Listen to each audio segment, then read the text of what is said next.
Les Vosges. Poumon vert de l'Est de la France. Forêts sans fin. Lacs. Tourbières. Crêtes et vallées. Des paysages emblématiques qui confèrent au massif le statut de parc naturel régional, visité chaque année par plus de 4 millions de personnes. Gérardmer, la perle des Vosges. Entre lac et montagne, elle offre un terrain de jeu exceptionnel pour les amateurs de sport, de plein air et de nature sauvage. Depuis plus d'un siècle, la vallée s'est développée dans un équilibre entre les industries, l'agriculture de montagne, le tourisme vert et la préservation du patrimoine. En seulement 10 ans, le nombre de visiteurs a doublé. Les constructions se sont développées sans mesure dans tous les secteurs de la ville. En 50 ans, le nombre de logements a doublé. Les résidences secondaires ont été multipliées par 5. Elles représentent 70% des nouvelles constructions en 2020. Inversement, la démographie a chuté de 17%. Des écoles ont fermé, d'autres sont en sursis. La rareté foncière a lancé une spéculation immobilière inédite, faisant fuir les locaux qui ne peuvent plus se loger. Gérardmer a atteint ses limites. Nous sommes au-delà du raisonnable.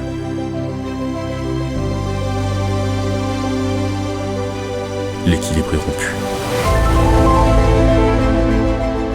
Manque d'eau récurrent, baignade et activités nautiques en sursis, traitement des eaux au bord de la rupture, bétonisation des paysages naturels, fragilisation des sols, inondations, pollution des lacs et cours d'eau, recul de la nature, impact sur les zones humides, niche de biodiversité, pollution de l'air, pollution sonore, pollution visuelle, chute démographique, dépendance à la mono-industrie touristique.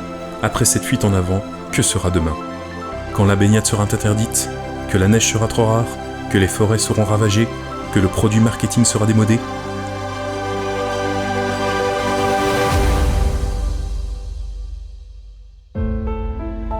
Des solutions existent. Réfléchissons. D'autres villes l'ont fait. Pourquoi pas Gérardmer ?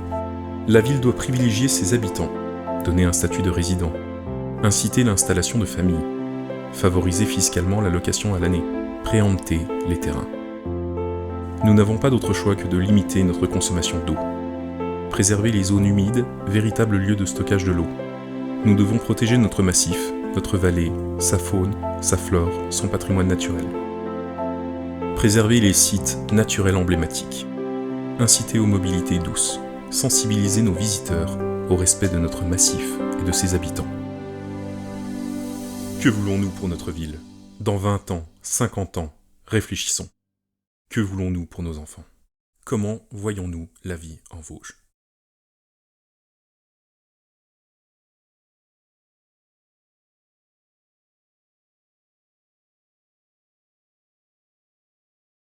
Non, mais c'est sûr que les retours sont parfois un peu compliqués. Mais je le sais, hein, ça fait plus de 20 ans. Moi, c'est vraiment des respirations d'aller dans des endroits comme ça. C'est un peu une fuite finalement. Tu vas dans une nature qui n'a pas été bouleversée, qui n'a pas été, tu vois, où l'homme n'a encore pas vraiment mis sa grosse griffe dessus, quoi. Autour de ma maison, c'est hallucinant l'espace de 20 ans. Comme on n'a aucunement respecté le vivant, quoi. Mais ne serait-ce qu'un bel arbre, un beau chêne qui trône autour d'un champ, les haies. Et j'ai pu voir que tout s'est détérioré, quoi. Et ça, c'est assez viscéral, c'est assez étrange, hein. Quand t'as grandi dans ce milieu-là, t'es tout gamin. T'as fait des affûts, t'as passé des temps, enfin des émotions fortes. Ça m'a construit. Et quand tu vois que ce monde-là part comment dire,